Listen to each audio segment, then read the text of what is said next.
Hello बच्चों, तो कैसे हो आप सभी का हमारे YouTube channel math with Amol Kumar में स्वागत है। और आज हम चैप्टर नंबर 6.2 का बेसिक पढ़ेंगे, आधारभूत समानुपाती प्रमेय।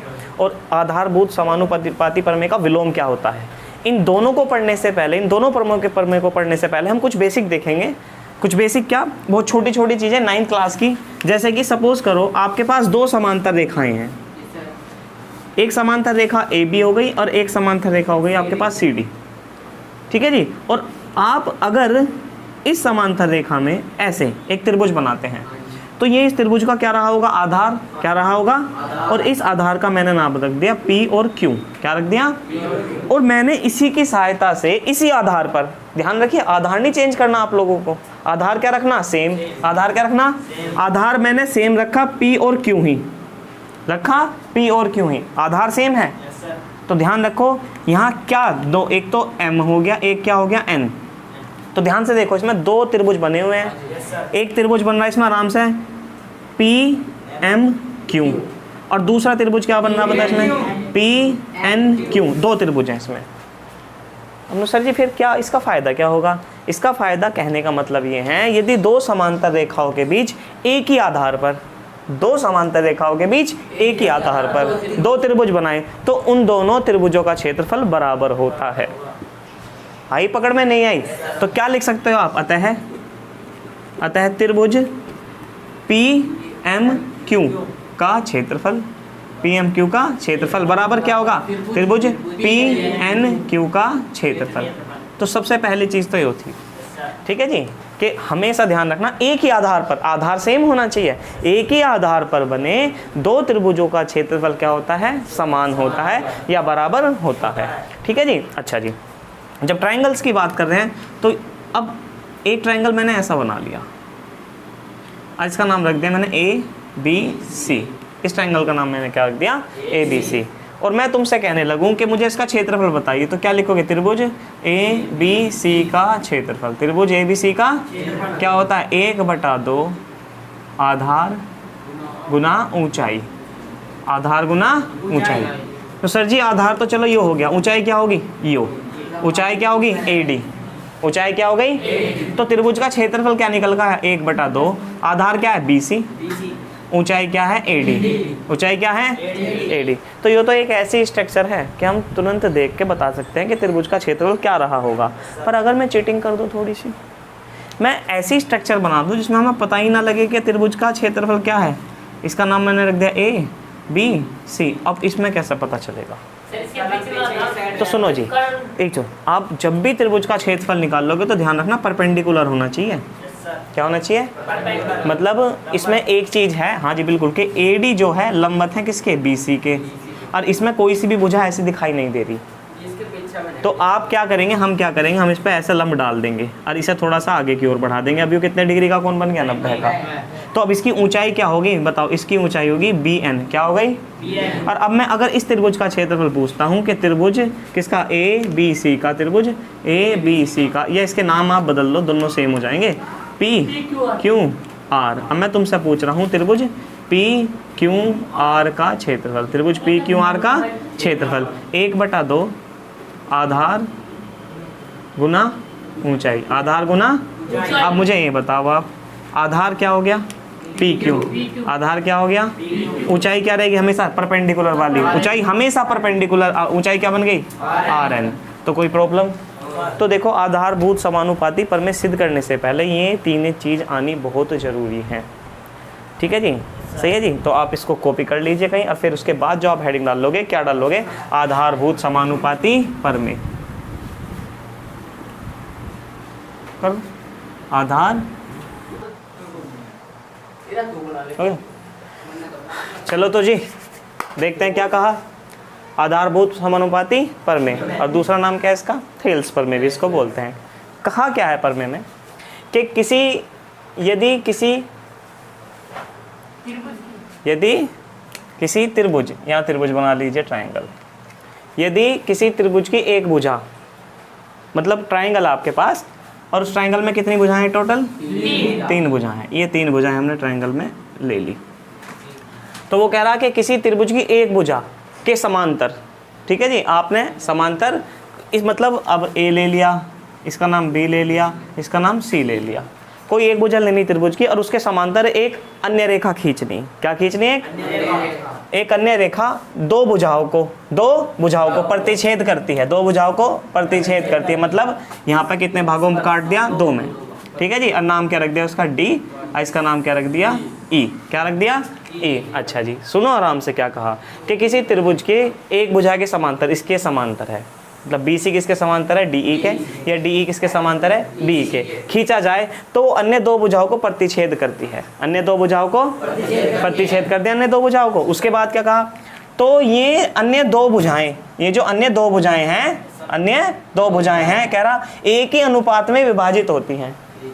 एक ही अनुपात में, एक ही अनुपात में मतलब A D upon D B, A E upon में ई सी। अब पता चला क्या कहा? पहले तो हमें यही पता चले कि वो कहने की कोशिश क्या कर रहा।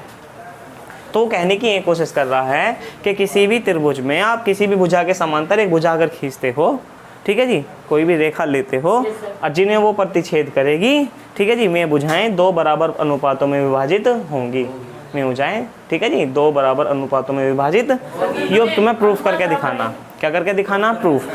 प्रूफ करते हैं जी। भाषा की बात करेंगे हम बाद में, सबसे पहले हम हल करेंगे, हल देखते हैं कैसे करेंगे। ठीक है जी, आराम से, बहुत तसल्ली से देखो। मैंने क्या करा? मैंने इसको इस पर से ऐसा लंब डाल दिया, और ये कितने डिग्री का होगा? 90 डिग्री का। और मैंने इसको ऐसा इसको मिला दिया। तो ठीक है जी, अब इसको हमें रचना में भी लिखना है, इसको हमें रचना में भी लिखना है कि किसको? इसको मान लो n, मान लिया n, कि e को किससे मिलाना? n को, और b को किससे मिलाना? e को। सही है जी। अब एक बात देखो बड़ी तसल्ली से, यहाँ पे लिख रहा हूँ मैं क्योंकि मैं यहाँ कुछ और बाद में लिखूँगा। त्रिभुज, आराम से, बहुत आराम से देखो कहाँ है? ए डी ई में, त्रिभुज ए डी ई में। दिख गया?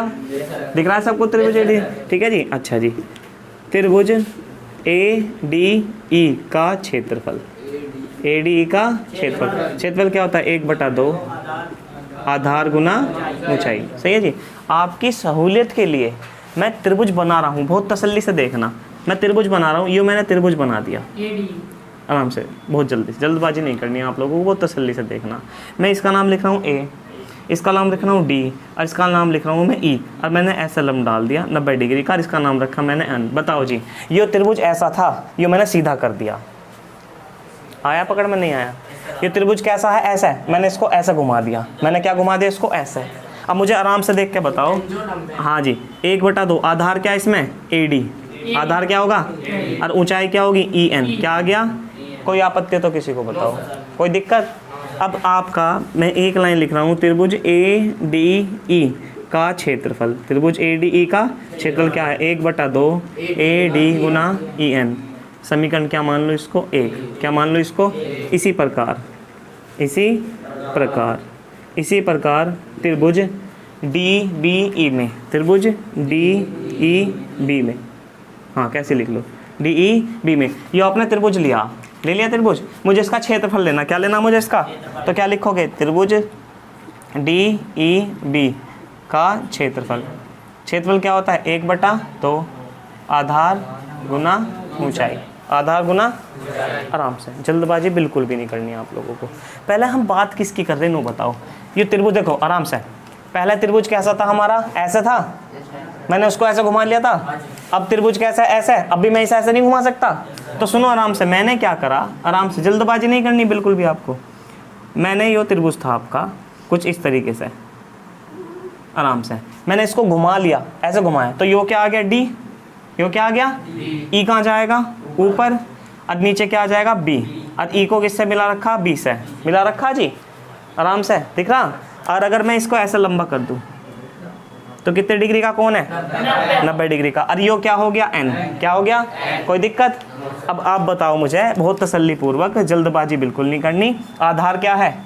D B. बहुत बढ़िया। आधार क्या है? लंब क्या हो गया? E N. क्या आ गया? E N. तुम बताओ आराम से तसल्ली पूर्वक, त्रिभुज डी ई बी का क्षेत्रफल, त्रिभुज डी बी का क्षेत्रफल क्या है? 1/2 डी बी गुना ई एन। समीकरण क्या बनी? 2। समीकरण क्या बनी? कोई आपत्ति हो तो किसी को बताओ। आ रहा समझ में एक एक चीज़? अब नेक्स्ट टाइम अब आपको क्या करना है? अब यहाँ तक हम पहुँचे इसके बाद हमें क्या करना, समीकरण 1 भाग समीकरण 2, ठीक है जी। समीकरण 1 भाग समीकरण 2, क्योंकि स्पेस कम है भैया, ऐसा ताल लेना क्योंकि मिटाना पड़ेगा, ठीक है, स्पेस कम है, ठीक है जी। तो अब समीकरण 1 भाग 2, तो यहाँ क्या आएगा, त्रिभुज ADE का क्षेत्रफल, त्रिभुज ADE का क्षेत्रफल भाग दिया आपने किससे, त्रिभुज DEB का क्षेत्रफल, दोनों का क्षेत्रफल आपने भाग दे दिया। इसका एक क्षेत्रफल क्या, 1/2 गुना क्या है जी बताओ, AD गुना में क्या आया, EN, बटे में आ जाओ 1/2 क्या है जी, आधार क्या है DB गुना में क्या आ गया, EN से EN कट गया, 1/2 से 1/2, अब बताओ जी क्या बचा, त्रिभुज ADE का क्षेत्रफल बटे में क्या आया, त्रिभुज DEB का क्षेत्रफल, ठीक है जी। और क्या आया आपका, AD/DB, कोई आपत्ति, देखो आपको एक हिस्सा मिल गया, AD/DB, ठीक है जी। इसे कॉपी करो भाई, यहाँ तक ही कॉपी होगा, क्योंकि देखो स्पेस कम है ना यहाँ पर। हाँ जी, अरे बातें नहीं, ये समीकरण 1 हो गई, ये क्या होगी समीकरण 2, और इसको क्या मान लिया हमने, समीकरण 3। तो हम समीकरण 3 तक तो पहुंच गए इजीली।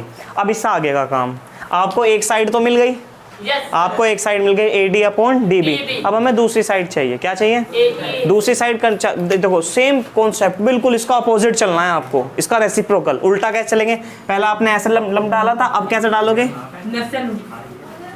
ऐसे लंब डाल दो, कोई दिक्कत, समझ में आ रही है बात। आपने पहले त्रिभुज को ऐसे मिलाया था, अब कैसे मिलाओगे, ऐसे मिला दिया, ठीक है। तो अब देखो जी आराम से, फिर पुनः आराम से, पुनः त्रिभुज, बातें नहीं, पुनः त्रिभुज आराम से ADE में, मतलब फिर से आपको किस में जाना है, त्रिभुज ADE में, तो फिर से क्या लोगे, त्रिभुज ADE का क्षेत्रफल, फिर से क्षेत्रफल लो, क्या होगा 1/2 आधार गुना ऊंचाई, आधार गुना, चलो जी बात करते हैं, 1/2 तो ऐसा कैसे रहेगा, देखो आराम से, आपने त्रिभुज ADE ही लिया, पर अब आपको यही देखना है, मैं छोटा सा ट्रायंगल बना रहा हूँ, यहाँ छोटा सा ट्रायंगल, ठीक है जी, कि आपको ये देखना इसमें आधार क्या होगा, आधार वो होगा जिसपे परपेंडिकुलर होगा, क्या होगा, जिसपे परपेंडिकुलर, और परपेंडिकुलर क्या है, किस पे, AE पे, किस पे, तो इसका मतलब AE क्या रहेगा, नीचे रहेगा, क्या रहेगा, नीचे, ठीक है जी। लंब डालना, ठीक है जी, क्या लंब डालना, परपेंडिकुलर का मतलब क्या हो जाएगा, लंब डालना। आपने कहाँ से डाला, D से डाला, किससे जाना, D से डाला, किस पे डाला, AE पर, किस पे डाला, AE पर डाला, तो ये इस पे क्या हो गया, परपेंडिकुलर हो गया, ठीक है जी। और यहाँ का नाम रख देंगे हम N, क्या रख देंगे, M, क्या रख दिया हमने, M। अब नो बताओ मुझे, आधार क्या हो गया यहाँ पे, AE, क्या हो गया आधार, AE, और भैया नहीं AE आधार हो गया, लंब क्या हो गया यहाँ पे, M, क्या आ गया, DM, क्या आ गया, कोई आपत्ति है तो बताओ किसी को। ट्रायंगल बनाया हुआ ये रहा, ये सामने है आपके, हाँ सीधा ऐसे, और आपके आप देखो पहले वाला क्या था, पहले आपने ऐसे घुमाया था, अब क्या आपने ऐसे घुमा दिया, तो हाँ कोई बात ना, आप इसको चेंज कर लो, इसको E ले लो, क्या दिक्कत आ गई, आपको ऐसे घुमाया तो इसको क्या लोगे, A लोगे, क्या लोगे इसको, A, कोई आपत्ति। अच्छा जी, पुनः इसी प्रकार, क्योंकि स्पेस कम है तो थोड़ा सा हम छोटा छोटा लिखेंगे, इसी प्रकार। अब बताओ जी त्रिभुज क्या, यो वाला त्रिभुज नया बना, यो वाला त्रिभुज DEC में, त्रिभुज DE, अब क्या लिखोगे, त्रिभुज DEC का क्षेत्रफल क्या होगा, 1/2 आधार गुना ऊंचाई। आपकी सहूलियत के लिए हम क्या कर रहे हैं, हम त्रिभुज बना रहे हैं, त्रिभुज। अब सुनो जी, जब पहले के त्रिभुज थे वे सब आपने ऐसे घुमाए थे, ऐसे घुमाए थे, अब जब यो वाला त्रिभुज हुआ तो आपने ऐसे घुमाया, तो इसको भी कैसे घुमाओगे, ऐसे घुमाओगे, ऐसे, तो जब ये घूमेगा, आराम से देखो त्रिभुज यो वाला है, यो वाला, तो जब इसे घुमाओगे, आपने इस त्रिभुज को ऐसे घुमाया, तो यो लंबी यो यहाँ आ गया, सीधा आ गया, जब तुम इसे ऐसे घुमाओगे, ठीक है जी, और यो क्या हो जाएगा आपका, आराम से E, क्या हो गया, E हो गया, कोई आपत्ति, ठीक है जी, आराम से। यो आपका ऐसे घूमा, तो यो अब यहाँ से इस पर क्या डाल देंगे, लंब डाल देंगे, कहाँ डाल देंगे, लंब, यो D हो गया, D ऊपर चला गया, लंब क्या हो गया आपका, M हो गया, क्या हो गया, यो क्या हो गया आपका E, और यो क्या होगा आपका C, पता चला आप लोगों को? और यहाँ क्या हो गया, परपेंडिकुलर हो गया 90 डिग्री। क्या हो गया? 90 डिग्री। अब क्षेत्रफल क्या है? 1/2। आधार बताओ जी क्या है आपका? CE। आधार क्या हो गया? CE। और लंब क्या हो गया आपका? DM। क्या हो गया? DM। अब इनको कुछ ना कुछ आप समीकरण मान लो। क्या मान लो? समीकरण। इस समीकरण को 3 के बाद क्या मान लो? इस समीकरण को 4, और इस समीकरण को क्या मान लो? 5। अब लिखो जी समीकरण 4 भाग समीकरण 5। 4 को किससे भाग दे दिया? 5 से। ठीक है जी। अब 4 का आराम से बहुत तसल्ली से त्रिभुज क्या है? त्रिभुज ADE का क्षेत्रफल। त्रिभुज ADE का क्षेत्रफल अपोन में दूसरा त्रिभुज कौन सा? त्रिभुज DEC का क्षेत्रफल। ठीक है जी। मान रखो 1/2। तसल्ली पूर्वक बताओ जी इसका मान कितना? 1/2 AEDM बटे में आ जाओ 1/2 CE क्या आया? DM आया। DM से DM कट गया, 1/2 से 1/2 कट गया। तो क्या है? त्रिभुज ADE का क्षेत्रफल अपोन में क्या आया? त्रिभुज DEC का क्षेत्रफल। ठीक है जी। बराबर आया AE अपोन में CE। सही है जी। इस समीकरण को मान लो, क्या मान लो? समीकरण को 6। समीकरण को क्या मान लो? 6। कोई आपत्ति यहाँ तक? क्लियरली समझ में आ रहा? अब आगे की बात शुरू होती है। परंतु क्या होता है? परंतु मैंने आपको पढ़ाते समय एक बात बताई थी, परंतु कि दो समांतर रेखाओं के बीच बने त्रिभुजों का क्षेत्रफल क्या होता है? समान। अब आराम से देखो अनुसर जी, ये कहाँ है इसमें? पूरे इसमें आराम से यो क्या है? ये दोनों रेखाएं कैसी हैं? समांतर। समांतर है या नहीं? बिल्कुल समांतर है। अच्छा जी। अब देखो आराम से, एक त्रिभुज तो बन रहा है, ये बन रहा, एक त्रिभुज तो बन रहा है ये, और दूसरा त्रिभुज बन रहा है ये। बन रहा नहीं बन रहा? ये एक ये सेम टू सेम है। अगर ज़्यादा दिक्कत हो रही तो इन्हें और आगे को बढ़ा लो। अब क्लियरली दिखाई दे रहा होगा। एक त्रिभुज तो बन रहा है ये, और एक त्रिभुज बन रहा है ये। अब मैंने बताया था कि दो समांतर रेखाओं के बीच एक ही आधार पर बने त्रिभुजों का क्षेत्रफल क्या होता है? समान। क्या होता है? समान। तो परंतु क्या लिखोगे? परंतु ये लिखोगे कि त्रिभुज आराम से त्रिभुज, बहुत जल्दबाजी नहीं करनी। त्रिभुज DBE का क्षेत्रफल, DBE का क्षेत्रफल किसके बराबर होगा? त्रिभुज DEC के क्षेत्रफल के। त्रिभुज DEC का क्षेत्रफल, इनके क्षेत्रफल क्या होंगे? आपस में बराबर होंगे। किस में होंगे? बराबर। अब समीकरण 6 से आ जाओ। समीकरण 6 से, समीकरण 6 में देखो ऊपर का तो ऐसे रहेगा, त्रिभुज ADE का क्षेत्रफल, और बटे में क्या है? DEC का क्षेत्रफल। क्या है? DEC का। और DEC का क्षेत्रफल किसके बराबर है? आराम से बताओ। DEC का क्षेत्रफल किसके बराबर है? DBE का क्षेत्रफल। ये बराबर आ गए हैं। और ये किसके बराबर थे? AE upon EC। किसके बराबर हो गए? AE upon CE। ये समीकरण 6 के बाद क्या बन गई? समीकरण 7। समीकरण, अब यहाँ पर आ जाओ, समीकरण 6 व 7 से, समीकरण 6 व 7 से, सॉरी 6 नहीं, समीकरण आप ये देखो, समीकरण देखो 3, समीकरण कितनी? 3, समीकरण 3 व 7 से आराम से आओ, बहुत जल्दबाजी में कुछ नहीं करनी। समीकरण 3 बताओ क्या है? त्रिभुज ADE का क्षेत्रफल है। नीचे देखो DEB का क्षेत्रफल। समीकरण 7 में आओ, त्रिभुज ADE का क्षेत्रफल, ऊपर के ऊपर सेम हो गए दोनों। नीचे देखो DBE का क्षेत्रफल, DEB का, बात एक ही है। सही है जी। दोनों में क्या है? सिस्टम मतलब एक ही है दोनों। तो दोनों के जो समीकरण का इसकी जो लेफ्ट हैंड साइड है और इसकी जो लेफ्ट हैंड साइड है, दोनों सेम है। दोनों सेम है भाई। देखो यहाँ क्या लिख रहा है? DE, ये रहा ना ADE का क्षेत्रफल, यहाँ भी ADE का क्षेत्रफल। यहाँ लिखा हुआ है DEB का क्षेत्रफल, और यहाँ क्या लिखा? DBE का क्षेत्रफल। तो नुमत देखो कि यहाँ पे PE पहला आ रहा है, यहाँ बाद में आ रहा, पर दोनों के क्षेत्रफल क्या है? समान है। तो नु बताओ इसकी RHS किसके बराबर होगी? समझ में आई बात? इसकी LHS किसके बराबर होगी? इसके RHS के। तो यहाँ से क्या प्रमाण निकला कि जो AD है वो AD अपॉन DB किसके बराबर आई? AE अपॉन EC के। यही तो मैं सिद्ध करना था, इति सिद्धम। सही है जी। आगे समझ में आप लोगों के? ठीक है जी। इसको कॉपी करो भाई, बहुत अच्छी पर में थी। अब बताओ। अरे भैया बहुत बड़ी चीज़ है, तुम्हें हल्के में ले रहे थे तुम इसे। हाँ जी इसमें ही कर दो। हो गया? हाँ ठीक है जी। देखो ये प्रूफ हो गई इति सिद्धम, पर अभी इसका कुछ पोर्शन बचा हुआ था जो हमने स्टार्टिंग में नहीं किया। क्या? सबसे पहले जब इसको हल करोगे, इसका प्रूफ करोगे, तो सबसे पहले आप लिखोगे हल में दिया है। क्या है जी? दिया। क्या दिया आप लोगों को? दिया है आपको कि एक भुजा त्रिभुज की किसी भुजा के समांतर है।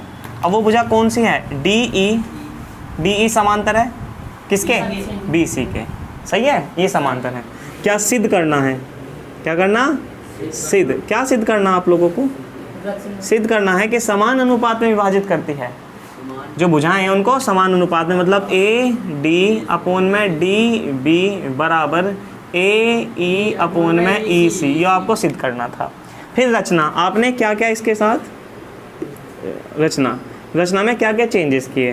फर्स्ट ऑफ ऑल आपने D को किससे मिलाया? C को, या C को किससे मिलाया? D से। C को D से मिलाएं, C को D से मिलाएं। वह किसको? B को किससे मिलाना? E से। B को E से मिलाएं, B को E से मिलाएं। जो जो आपने किया है वो आपको डिक्टो ऐसा का ऐसा ही लिख देना है। ठीक है जी। तथा आराम से देखो EN है। क्या है? EN लंब है किस पर? AD पर। किस पर? AD पर। वह आराम से जो आपका DM है, क्या है? DM वो क्या है? लंब है किस पर? किस पर? DM किस पर लंब है? AE पर। AE पर लंब है। कोई आपत्ति? अब सबसे लास्ट में आपने क्या करी? इसकी उपपत्ति। क्या करी? तो अब यहाँ आपकी थ्योरम जो है पूरी हो गई। ये इसकी भाषा का पोर्शन था और ये इसका प्रूफ था। ठीक है जी, कुछ खास तो नहीं था। ये आप इसको कॉपी कर लीजिए जो बचा हुआ पोर्शन है। अब हम अगले वाले लेक्चर में इसका प्रतिलोम देखेंगे, इसका उल्टा। ठीक है जी, कॉपी कीजिए।